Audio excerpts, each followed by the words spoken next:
你有冇留意過一個好奇怪嘅現象？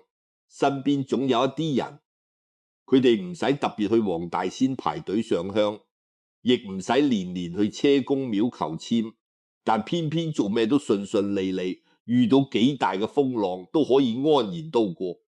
你話佢哋好彩？唔係。你話佢哋有背景？又唔係。其實從命理嘅角度去睇，呢種人天生就帶住一種好特殊嘅氣場，叫做佛緣。佛緣呢樣嘢唔係你去廟宇捐幾多香油錢就買得到，亦唔係你日日都經念佛就一定有。佢係寫喺你命格入面嘅，係你嘅生肖、你嘅五行、你嘅心性同菩薩嘅願力產生共振嘅結果。今日就要同大家揭開呢個命理嘅秘密。有4大生肖，天生就有菩薩，跟住會有一世平安順遂，尤其係第3個，嗰份福氣深厚，到你聽完都會入墓。好，你準備好未？我哋即刻開始。首先要講嘅第一個生肖就係屬牛。屬牛嘅人本命佛係虛空藏菩薩。喺佛教密宗入面，虛空藏菩薩係3世諸佛嘅第一護神，佢嘅智慧同功德好似虛空一樣冇邊無際，所以先叫做虛空藏。呢位菩薩主掌嘅係咩呢？就係智慧同財富。你可能會問，咁多生肖，點解偏偏係屬牛嘅人同虛空藏菩薩特別有緣？呢個就要從屬牛人嘅本性講起。喺12生肖入面，屬牛嘅人係出咗名嘅踏實，佢哋做事唔會走捷徑，唔會投機取巧，認定咗一件事就會一步一步咁做落去。你可以話佢哋笨，但呢種笨其實就係一種大智慧。點解？因為喺命理入面，丑土屬陰土，佢嘅特性就係厚重、穩定，能夠承載萬物。你睇大地幾厚重，山川河流、花草樹木、萬物生長都要靠泥土嚟承載。呢個就係丑土嘅德性。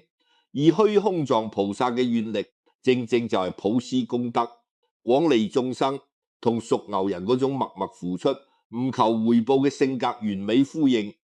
你細心諗一諗，身邊嗰啲屬牛嘅人係咪做嘢好實在，從來唔會講大話騙人，亦唔會為咗自己嘅利益去踩低人哋。呢種品性睇落平平無奇，但喺菩薩眼中，呢個就係最珍貴嘅品質。有一位老前輩講過一個好深刻嘅道理：真正嘅修行唔係喺廟宇入面，而係喺你日常生活嘅一言一行入面。你對人真誠，做事踏實，唔氹唔搶，呢個本身就係最高級嘅修行。屬牛嘅人天生就具備呢種品質，佢哋對朋友忠誠，對家人負責，做事腳踏實地，唔會為咗利益去害人。呢種品性喺命理入面叫做福德。福德係咩？就係你嘅善行善念積累出嚟嘅一種能量場。佢唔係睇得到摸得到嘅嘢，但佢實實在咁影響住你嘅運程同際遇。呢個能量場強到一個程度，就會自然感應到菩薩嘅護佑。所以屬牛嘅人唔使特別去燒香拜佛，因為佢哋嘅為人處世本身就係一種修行。虛空藏菩薩自然會隨身護持。從五行嘅角度去深入分析，丑土入面藏住3個天干：己土、辛金、癸水。呢3個元素代表咩呢？己土係穩重厚道嘅根基，辛金係堅毅不屈嘅意志，癸水係通達圓融嘅智慧。你睇，屬牛嘅人天生就具備呢3種品質，穩重，令佢哋唔會輕易被外界嘅誘惑動擾，生活入面遇到幾大嘅風浪，佢哋都可以企穩腳跟。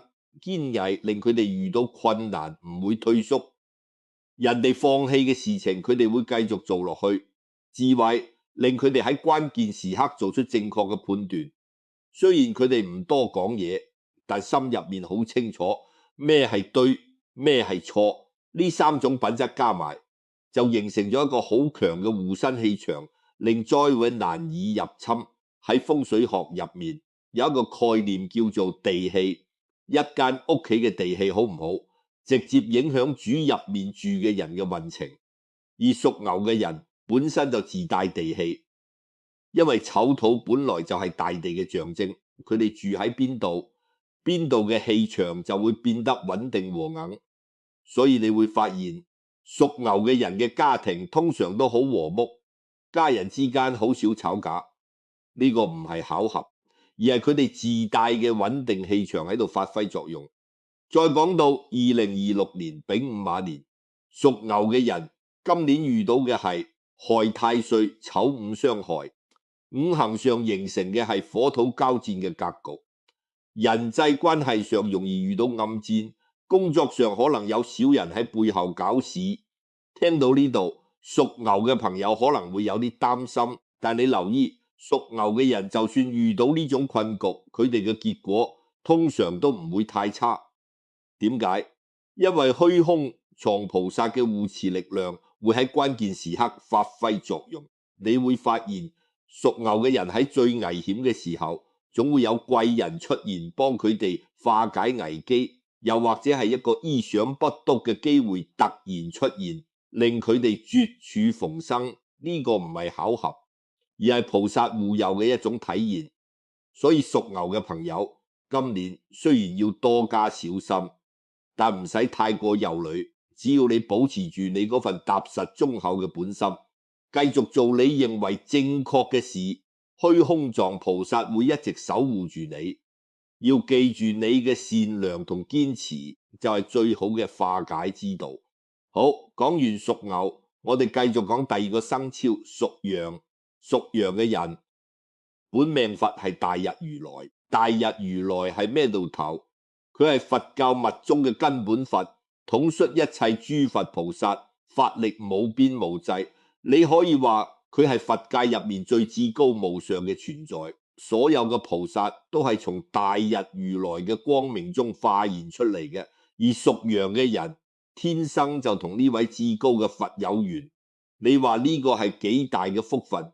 要理解呢份緣分，就要從屬羊人嘅心性講起。屬羊嘅人性格溫和，心地善良，見到人哋受苦會忍唔住伸手幫忙。佢哋對身邊嘅人好包容，好少同人計較，即使俾人佔咗便宜，佢哋都唔會記仇。你可能覺得佢哋太過軟弱，喺呢個競爭激烈嘅社會入面好屈底，但其實喺命理入面，呢種柔係一種好強大嘅力量。好多人一輩子都學唔識。易經入面有一個卦叫做蒙卦，卦辭講蒙亨君子有宗。呢個意思係咩？就係話一個人如果能夠保持跟鬆柔和嘅態度，做咩都會亨通順利，而且能夠善始善終。你睇64卦入面，唯獨經卦係六爻皆吉，冇一個爻係空嘅。呢個喺成部易經入面都係絕無僅有嘅。呢個就說明咗一個好深刻嘅道理：柔善嘅力量遠遠大過強硬嘅力量。水能載舟，亦能覆舟；又能升更，亦能化更。呢個就係宇宙嘅大道理。屬羊嘅人，佢哋嘅五行屬未土，未土同丑土唔同。丑土係冬天嘅土，而未土係夏天嘅土。夏天嘅土帶住火嘅溫暖，又有木嘅生機，所以未土係一種充滿活力同溫度嘅土。喺五行入面，未土藏住嘅天干係己土、丁火、乙木。丁火代表溫暖同光明，好似燭光一樣，唔係熊熊烈火咁猛烈，但係可以持久咁照亮你嘅世界。乙木代表柔穩同生長，好似藤蔓一樣，雖然細小但生命力極強。己土代表包容同承載，能夠接納一切，化育萬物。呢三種能量結合埋，就形成咗屬羊人嗰種溫暖而有力量嘅獨特氣場。而大日如來嘅法號本身就有光明遍照嘅意思，佢嘅願力就係普照眾生，消除一切黑暗同苦難。你睇屬羊人心入面嗰份溫暖嘅光，同大日如來嘅光明係咪完美咁契合？呢個就係佛緣嘅真正含義，唔係你去求嚟嘅，而係你嘅心性同菩薩嘅願力自然而然嘅相應。喺因果嘅角度去睇，有一個好重要嘅概念叫做宿世善根，意思係話一個人今世嘅福報唔係憑空嚟嘅，而係前世積累嘅善行喺今世嘅顯現。好似你喺田裏面播咗種，唔會即刻就收成，要等到適當嘅時候先至會開花結果。屬羊嘅人之所以天生心地柔善，從命理嘅角度解讀，就係因為佢哋嘅宿世善根特別深厚。呢份善根好似一棵大樹嘅根，你喺地面上睇唔到佢，但佢深深咁扎喺泥土入面，為棵樹提供源源不絕嘅養分。屬羊嘅人嘅善根就係呢棵深扎嘅根，令佢哋喺今世自然而然咁行善積德，唔使人教，唔使人提醒。而大日如來因為睇到佢哋呢份深厚嘅善根，所以特別眷顧佢哋，賜予佢哋一世嘅平安喜樂。2026年丙午馬年對屬羊嘅人嚟講，有一個好特別嘅格局。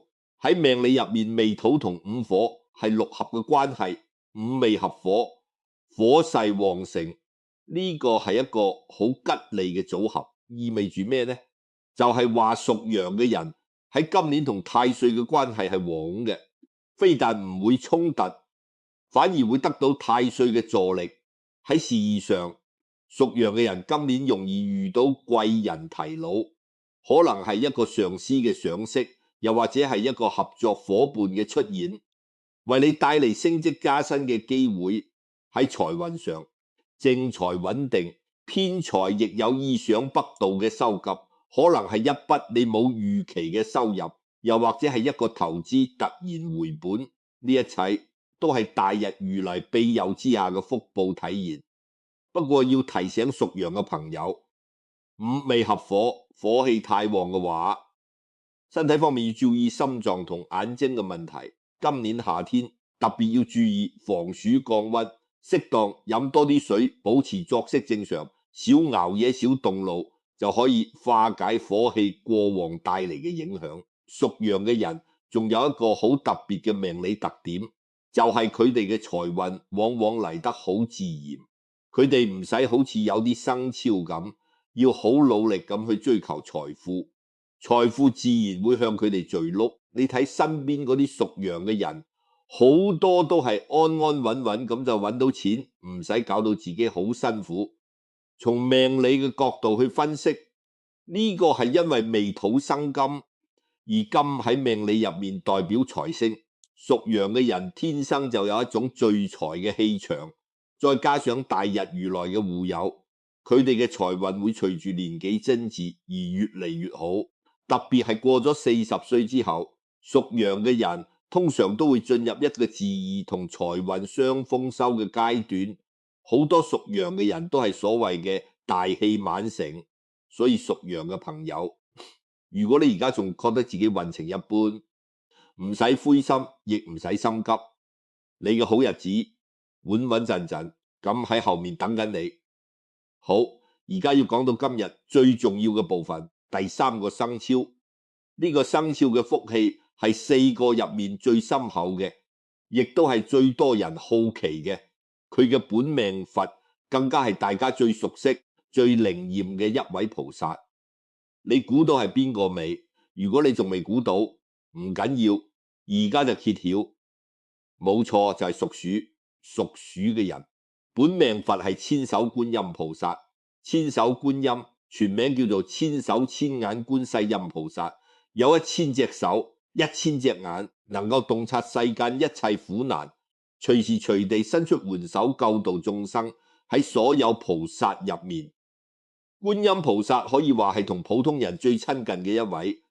喺香港差唔多家家戶戶都供奉觀音，而屬鼠嘅人天生就同呢位大慈大悲嘅菩薩有住極深嘅緣分。呢份緣分深到咩程度？可以話係融入咗血脈，貫穿咗一生，超越咗時空嘅。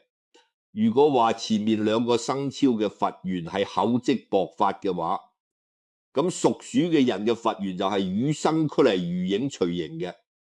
點解屬鼠嘅人嘅佛緣會咁深？呢個要從幾個層面去分析。第一個層面係屬鼠人嘅慧根，喺12生肖入面，屬鼠嘅人係公認最靈活、最聰明嘅。但呢種聰明唔係嗰種耍小聰明、走精面嘅聰明，而係一種好深層嘅靈性。佢哋天生對周圍嘅環境好敏感，好似身上裝咗一個感應器咁，能夠喺複雜嘅局面入面好快咁揾到出路，亦能夠提前感知到潛在嘅危險。呢種能力喺命理入面叫做慧根。慧根深厚嘅人，佢同菩薩嘅感應就會特別強烈。千手觀音有千眼洞察世間苦難，而屬鼠嘅人亦有住一種天生嘅洞察力，能夠敏讀咁感知到身邊嘅人事變化。你話呢兩者之間嘅共振係咪特別強烈？好似兩個頻率相同嘅音叉，只要你敲響其中一個，另一個就會自動跟住震動。屬鼠嘅人同千手觀音嘅關係就係呢種自然而然嘅共振。第二個層面係五行嘅分析。屬鼠嘅地支係子水，子水係12地支入面最純淨嘅水，佢嘅特性係流動、清澈，能夠滋潤萬物。你諗下，水嘅本性係咩？係有，係順，係能夠適應任何環境嘅形態。你將水倒入圓嘅容器，佢就係圓嘅；倒入方嘅容器，佢就係方嘅。水永遠唔會同容器對抗，但佢嘅力量又係好強大嘅。大海可以容納百川，滴水可以穿透堅石。呢種由中帶剛嘅特性同觀音菩薩嘅慈悲遠力完全相通。觀音菩薩嘅慈悲就好似水一樣柔軟而無處不到，能夠登透到世間嘅每一個角落，化解一切苦難嘛。你見過水流喺山石之間嗎？佢唔會同石頭硬碰硬，而係順住縫隙慢慢流過好，最終穿過一切阻礙。觀音菩薩化解苦難嘅方式亦係一樣，唔係用強大力量去摧毀障礙，而係用無邊嘅慈悲去化解一切。第三個層面就係最核心嘅屬鼠嘅人，骨子入面有一份好難得嘅悲憐心。佢哋表面上睇起嚟精明幹練，做事雷厲風行，但內心其實好柔軟。佢哋見到弱小嘅人受欺負，會忍唔住出聲；見到不公義嘅事，會心入面好唔舒服。有時候佢哋明明知道幫人可能會令自己實底，但佢哋仍然會義無反顧咁伸出援手。呢份悲心同觀音菩薩嘅大慈大悲係完全相應嘅。喺佛教嘅講法入面，觀音菩薩之所以叫做觀世音，就係因為佢能夠聽到世間一切眾生嘅苦難之聲，然後施以援手。而屬鼠嘅人就好似觀音菩薩喺人間嘅一個投影，佢哋天生就有呢種感應苦難、幫助他人嘅本能。你可能唔會喺屬鼠嘅人面前見到佢哋流淚，但佢哋嘅心係真真正正咁為他人嘅苦難而痛嘅。講到呢度，你可能會問一個好關鍵嘅問題：既然屬鼠嘅人福氣咁大，點解2026年丙午馬年屬鼠嘅人仲會犯太歲、子午相沖、水火不容？聽落好似好嚴重喎。呢個問題問得好好，我要同你講清楚一個好重要嘅道理：犯太歲唔等於冇福氣，呢兩樣嘢係完全唔矛盾嘅。犯太歲係流年嘅一個運勢波動，佢代表嘅係今年會有比較大嘅變化同挑戰，但係有千手觀音護持嘅屬鼠人，佢哋面對呢啲挑戰嘅時候，會有一種好神奇嘅化險為夷嘅能力。呢種能力唔係佢哋自己創造嘅，而係千手觀音喺背後默默護持嘅結果。你會發現，屬鼠嘅人喺最困難嘅時候，總會喺意想不到嘅地方得到幫助。可能係一個好耐冇聯絡嘅舊朋友，突然間打嚟電話，帶嚟一個關鍵嘅消息，可能係一個睇似好差嘅局面，突然間峰回路轉出現轉機，又可能係一個陌生人嘅一句說話，令佢哋茅塞頓開。呢種經歷屬鼠嘅朋友自己回想一下，係咪真係成日發生喺你身上？我認識一個屬鼠嘅前輩，佢一世人經歷過好多次大風大浪，年輕嗰陣做生日，試過俾人呃咗一大筆錢，差啲破產，連屋企嘅租都交唔起。嗰段日子，佢話自己真係絕望到想放棄一切，但就喺佢最灰暗嘅時候，一個佢幾年前曾經無條件幫過嘅人突然揾到佢，帶嚟咗一個全新嘅商機。呢個人話：當年你幫咗我，我一直記喺心入面，而家係我報答你嘅時候。結果呢個機會唔單止幫佢還清咗所有債務，仲令佢嘅善意翻咗幾倍增之。後來佢又遇過一次好嚴重嘅交通意外，架車撞到面目全非，但佢本人竟然只係擦損咗皮膚，骨頭一條都冇斷。每一次喺生死邊緣，佢都能夠化險為夷。佢自己都成日講，我都唔知點解，每次以為冇得救嘅時候，就會有啲好神奇嘅嘢發生。從命理嘅角度去睇，呢個就係千手觀音嘅護持。千手觀音有千手千眼，喺屬鼠人遇到危難嘅時候，菩薩會用無形嘅手去化解災劫引導佢哋走出困境，走向光明。仲有一點特別值得講嘅，就係屬鼠嘅人嘅福報唔單止惠及自身，仲可以殃及身邊嘅家人同朋友。民間有一句老話叫做鼠嘯豐年，意思就係話屬鼠嘅人行到邊度就會有福氣匯聚。佢哋天生帶住一種聚福嘅氣場，好似一塊磁鐵咁，會將好嘅能量吸引過嚟。同佢哋一齊生活嘅家人，同佢哋一齊共事嘅同事，都會沾染到好運。你有冇留意到，有時候一間公司請咗一個屬鼠嘅人之後，成間公司嘅業績都好咗。又或者一個家庭入面有一個屬鼠嘅成員，成家人都順順利利。呢個唔係迷信，而係福用效應嘅體現。喺命理入面，福蔭就係話一個人嘅福報大到一定程度，佢嘅福氣會溢出嚟，惠及身邊嘅人。屬鼠嘅人就係呢種天生帶住福蔭嘅人。所以如果你身邊有屬鼠嘅家人或者朋友，你要好好珍惜呢段緣分，因為佢哋嘅存在本身就係你嘅一種福氣。2026年丙午年，雖然子午相沖帶嚟動盪，但屬鼠嘅人只要保持善念，多行善事，千手觀音嘅護持，會令到呢次犯太歲嘅影響減到最低。特別係龍年2月19觀音誕前後，屬鼠嘅人如果能夠靜下心嚟，感受一下內心嘅平靜，你會發現你同菩薩嘅連結會特別強烈。記住，千手觀音嘅護持唔係要你去做咩特別嘅儀式，唔使你去買咩特別嘅法器，而係要你保持你嗰份善良同悲憫嘅心。呢份心就係你同菩薩之間最直接最有力嘅連結。菩薩唔會保佑一個心存惡念嘅人，但對於心存善念嘅屬鼠人嚟講，千手觀音嘅護佑係永遠唔會離開嘅。好，講完咗第3個重點生肖，最後要同大家講嘅第4個生肖就係屬兔。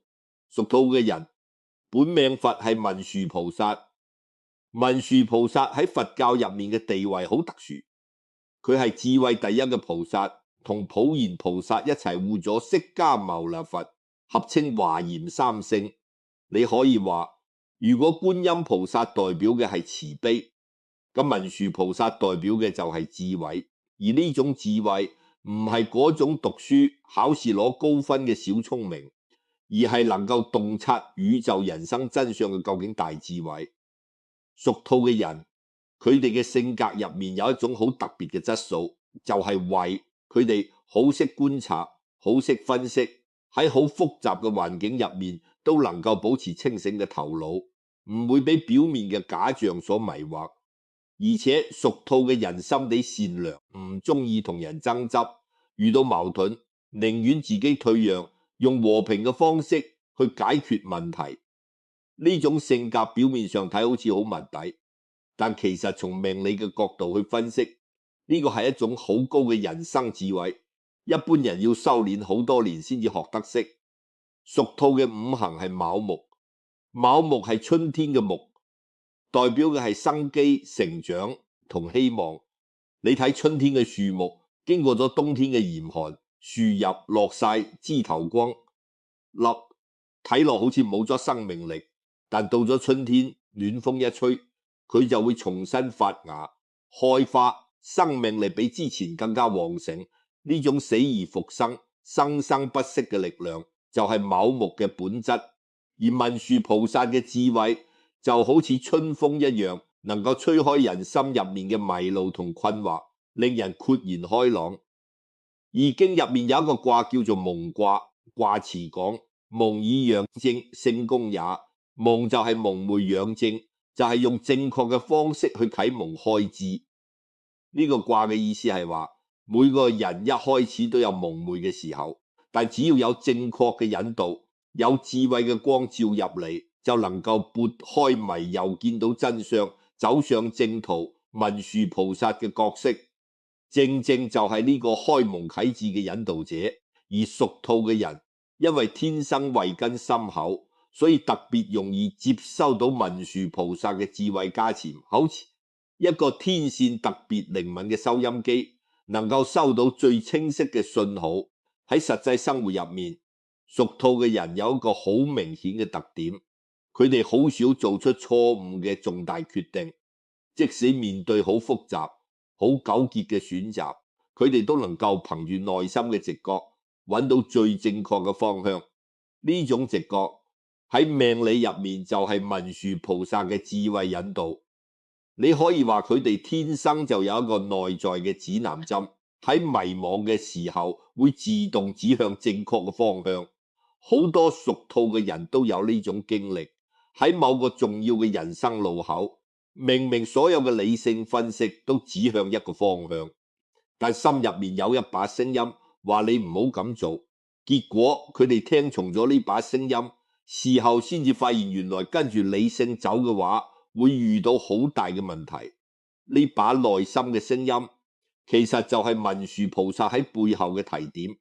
2026年丙午馬年，屬兔嘅人雖然遇到破太歲嘅格局，卯午相破，表面上睇運勢會有波動，做事容易遇到阻滯，但係有文殊菩薩嘅智慧護持，屬兔嘅人會喺困難入面揾到突破口。特別係喺需要做重大決定嘅時候，屬兔嘅人要信任自己嘅直覺，唔好俾外界嘅雜音影響咗你嘅判斷。呢份直覺就係文殊菩薩喺背後默默指引你嘅方向。今年雖然會遇到啲波折，但每一次波折都係一次成長嘅機會，都係文殊菩薩用嚟磨練你智慧嘅功課。屬兔嘅人仲有一個好值得留意嘅命理特點，就係佢哋嘅貴人運特別好。喺佢哋一生入面，總會喺關鍵時刻遇到對嘅人，幫佢哋指點迷津，化解困難。呢個貴人有時候係一個長輩嘅一句話令你醍醐灌頂，有時候係一個陌生人嘅善意舉動，喺你最需要嘅時候溫暖咗你。從命理嘅角度去分析，呢啲貴人其實就係文殊菩薩嘅化現。菩薩唔一定要以菩薩嘅形象出現，佢可以化現成你生命入面嘅任何一個人，喺你最需要智慧嘅時候出現喺你面前。所以屬兔嘅朋友要好好感恩你生命入面出現過嘅每一個貴人，因為佢哋嘅背後都有文殊菩薩嘅智慧同慈悲。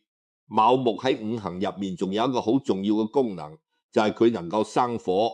木生火，火代表光明同希望。屬兔嘅人天生就有一種能力，可以將自己嘅智慧同善良轉化成正能量，照亮身邊嘅人。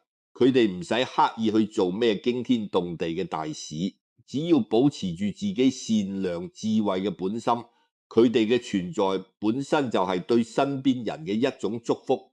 講到呢度，4個天生有佛緣嘅生肖就全部同大家分享完畢啦。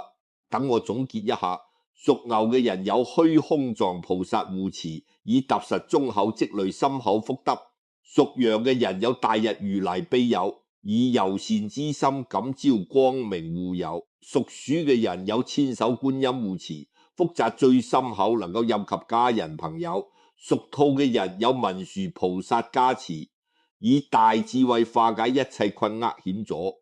但係最後我要特別強調一點，呢一點比前面講嘅所有嘢都重要。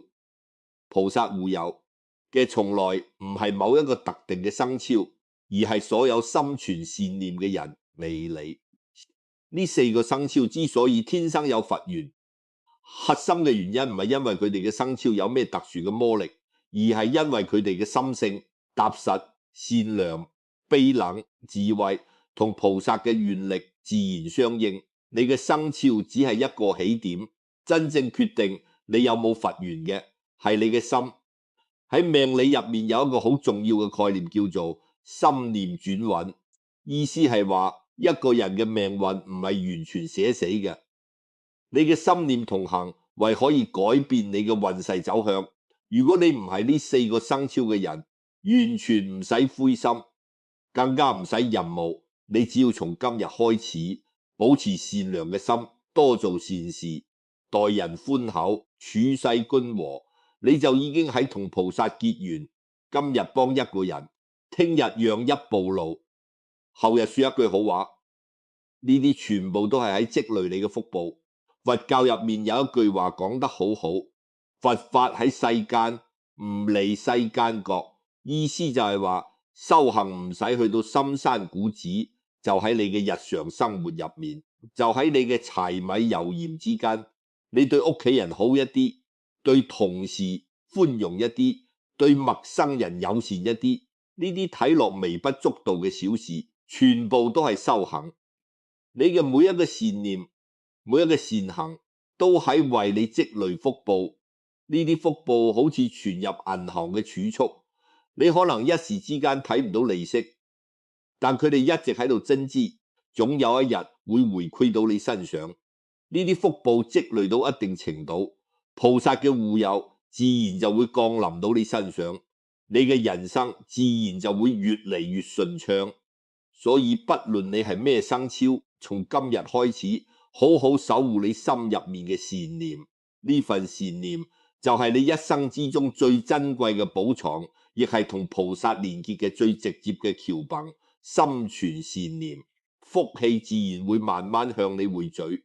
呢個唔係玄學嘅空話，而係幾千年嚟命理智慧反覆驗證嘅真理。